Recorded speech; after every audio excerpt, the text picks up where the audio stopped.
aí, pessoal, questão de número 30 do capítulo 18 do Fundamentos de Física do Halliday, volume 2.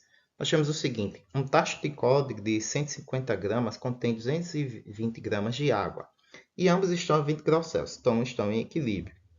Um cilindro de cobre de 300 gramas, muito quente, é jogado na água, fazendo a água ferver e transformando 5 gramas de água em vapor. A temperatura final do sistema é de 100 graus Celsius. Despreze a transferência de energia para o ambiente. Então, vamos desprezar a quantidade de calor que vai ser perdida, né, em relação às trocas de calor com o ambiente, né, o ar em volta.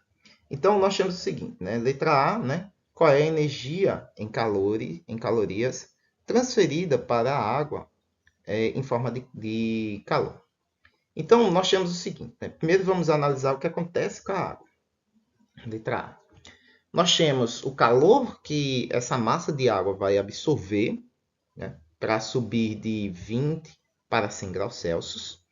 E também temos que levar em consideração o calor necessário, né, para fazer as 5 gramas de água mudar de fase, né, do líquido para o gasoso.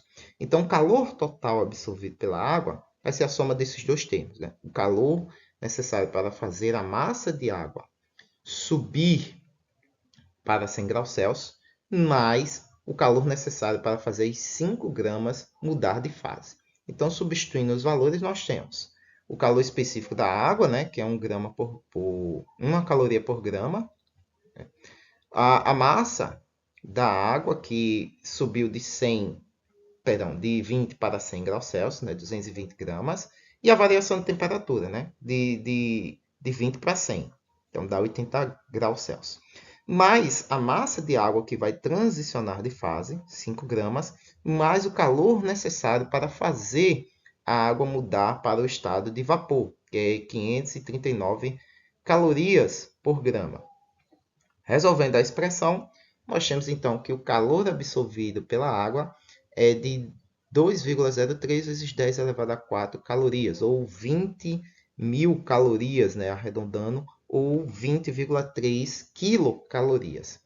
Na letra B, nós temos o seguinte: qual é a energia transferida para o tacho? Agora vamos observar o quanto de calor o tacho absorveu. Então, ele também vai de 20 até 100 graus Celsius. Né? Lembra que o sistema entrou em equilíbrio e ficou em equilíbrio nos 20 graus Celsius. Dessa forma, então, a gente aplica apenas a equação simples, né, da quantidade de calor, onde nós temos o calor específico do cobre, né, 0,0923 calorias por grama, a massa do cobre, 120 gramas, e a variação de temperatura, o que nos vai dar em 1.107,6 calorias, né, para o tacho que foi absorvido pelo tacho. E na letra C, nós temos o seguinte, né, qual é a temperatura inicial do cilindro? Então, obviamente, o cilindro está bastante quente, né? Então ele está cedendo calor para o tacho e para a água.